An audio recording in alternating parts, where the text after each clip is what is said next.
Hello everyone, and welcome to the series of video regarding how to build your own ISP with Mo. In this video, we're talking about connecting and disconnecting clients. I literally look at this as very important point of running your business.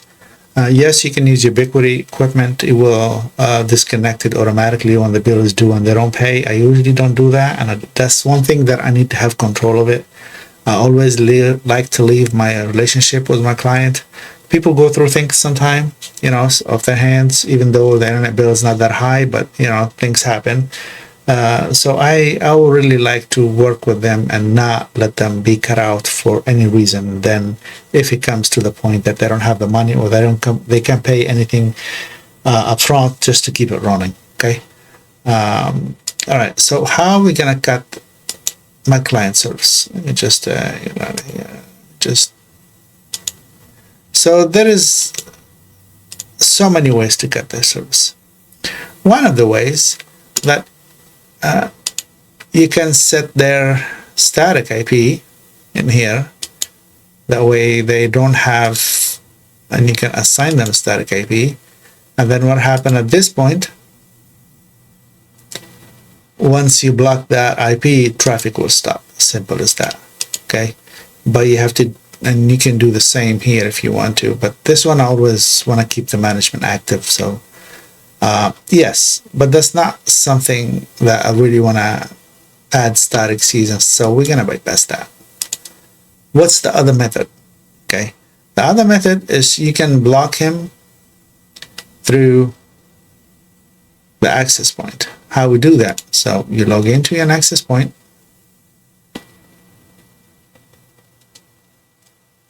It's going to log in automatically because we log it in through the controller, and then grab its MAC address.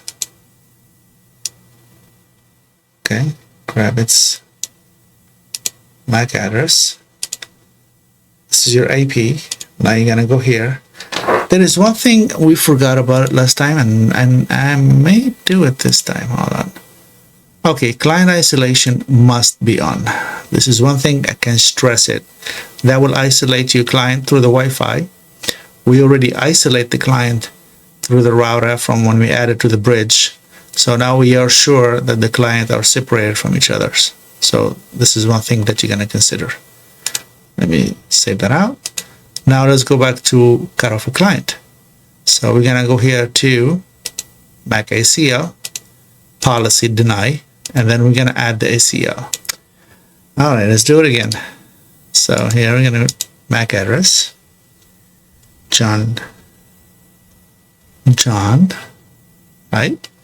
We're gonna add a John. We're gonna save it here, and then we're gonna save it here, and right away we're gonna go back to the UISP controller and see what's going to happen to John.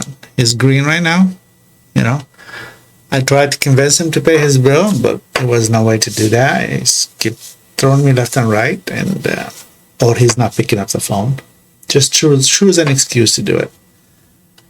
And at the moment, if we go here, we see that John is gone. It's no longer connected. Now let's wait for the UISP to get that information from the AP. And in a minute, we're going to see that John will turn red or yellow, and he won't have any more service. There we go. John is turning red. So Mr. John does not have service anymore, even though he's still connected to the AP, and then his Wi-Fi is dead. So this is one of the methods that we can disconnect client through the MAC ACL without going any further. Okay, and you can keep adding new clients here. But what I usually do, once you add them, if I want to activate them, I don't delete them. I just uncheck it. But I know now he's always there. So what happens if he doesn't pay next month? All I have to do is just click this checkpoint. So now he paid his bill. Thank you, John. He made the call. Christina took the money. And now she logged in to the AP, and she's gonna enable his service back. Make sure that your client, if you have a portal and you want to pay, please allow up to 12 hours to get connected, and that will really make them think twice before not paying you, unless there is something big coming up. So yeah.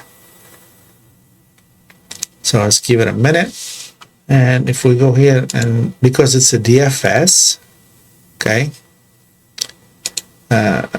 so it's going to take quite a bit of time for it to come back. Here you go, come back. So let's go to controller.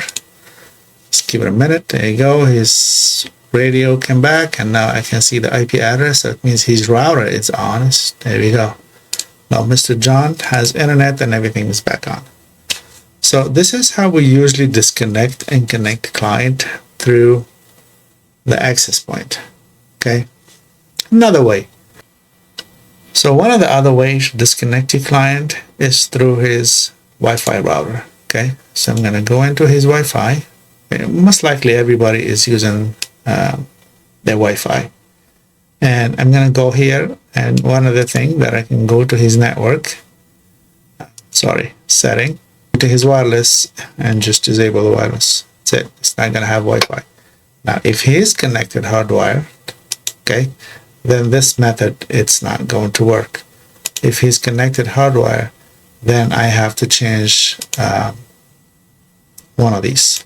So I have to assign either static address, doesn't matter what it is, that way I'll block it, but I'll show you another better way to do it instead of just messing with your network. I don't really like to mess with the network once it's done.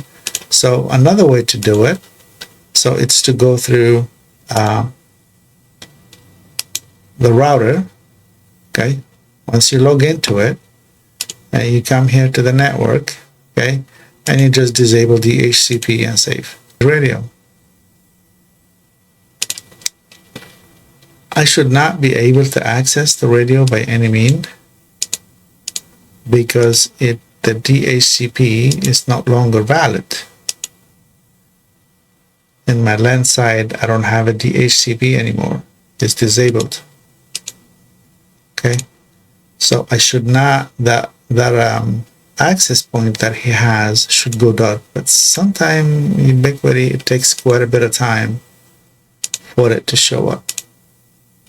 Because even here, settings, if I go to MAC table,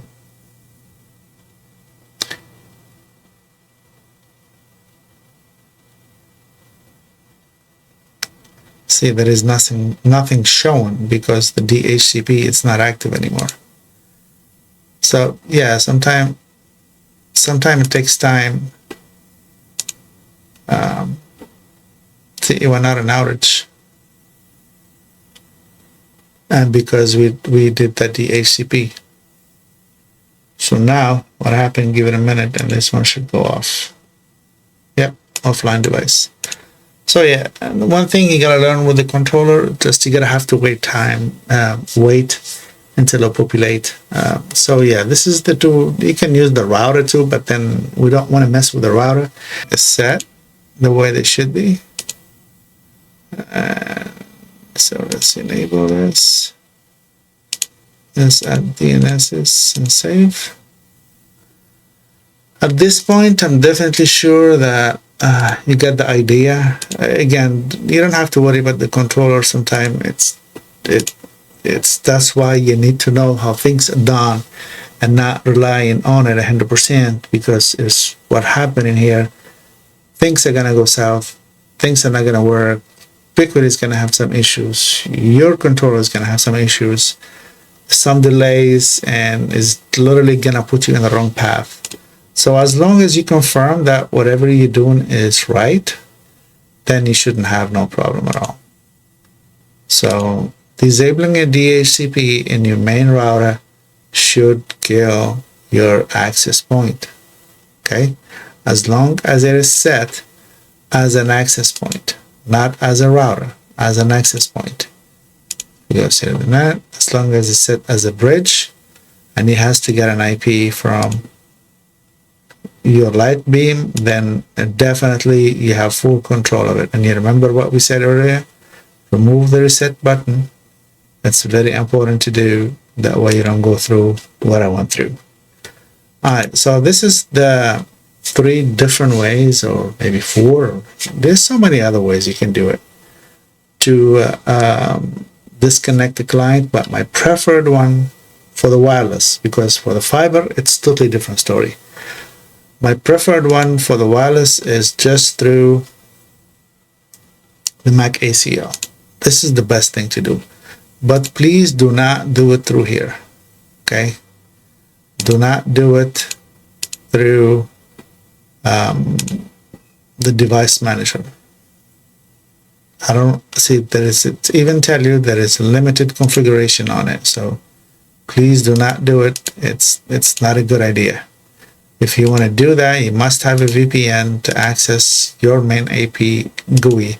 And then from there, you go to the wireless, enable the ACL, put it as a denial, and then all you gotta do is just add your client that they repeatedly don't pay on time. That way they will be always there. Or every time you add a client to your network, just add this MAC and its name here in case. That way you don't have to look for it. I'm gonna call this video done. I know a lot of people rely on Ubiquiti to disconnect and connect client. There's nothing wrong with that. Absolutely nothing wrong. But it's a way of doing things. Okay? You may be comfortable in one way, or you may not be comfortable in the other way. So it's your call right here. It all depends on who you're serving, what client, if they're residential, if an RV park, or if they are just temporary. I don't know. Every situation is different, and that is a decision that you're going to have to make. Don't rely on others to give you an opinion or to enforce a decision.